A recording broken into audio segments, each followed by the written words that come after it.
Hi guys, welcome back to mini vlog. So ఇది వచ్చేసి ఆ రోజు నేను ఒక షార్ట్ పెట్టాను కదా, దాని కంటిన్యూ అనమాట ఇది. సో ఆ రోజు గున్ను అయితే స్నోలో మంచిగా ఆడుకున్నాడు, అయిపోయింది. ఇంకా అయితే ఇంట్లోకి కూడా వెళ్ళిపోయాము. బట్ ఒక 2-3 డేస్ బ్యాక్ నుంచి కూడా గున్ను 7-Elevenకి వెళ్ళి ఏదో ఒకటి తెచ్చుకోవడం అలవాటు అయిందనమాట.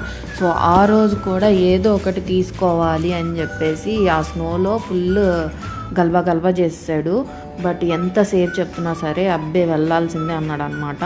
ఇంకా ఆ స్నో అంతా కార్ మీద అంతా తుడిచేసుకొని ఇంకా మళ్ళీ 7-Elevenకి అయితే స్టార్ట్ అయ్యాము. సో అక్కడంతా చూసారా మొత్తం రోడ్లన్నీ ఎలా ఉన్నాయో. సో ఈ స్నోలో అయితే ఫస్ట్ టైం అనమాట ఇట్లాగా మేము బయటకు వెళ్ళడం అనేది. సో మా ఎక్స్పీరియన్స్, అలాగే రోడ్లు ఎలా ఉన్నాయి అనేది ఇప్పుడు చూడొచ్చు.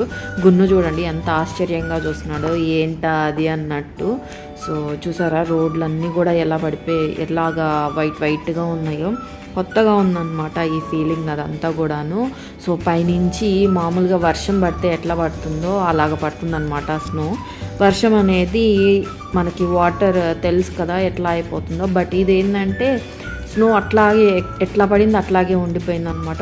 వైట్గా రోడ్ల మీద, కార్ల మీద, హౌసెస్ మీద ఇట్లాగా చూస్తుంటే చాలా బాగా అనిపించింది అనమాట.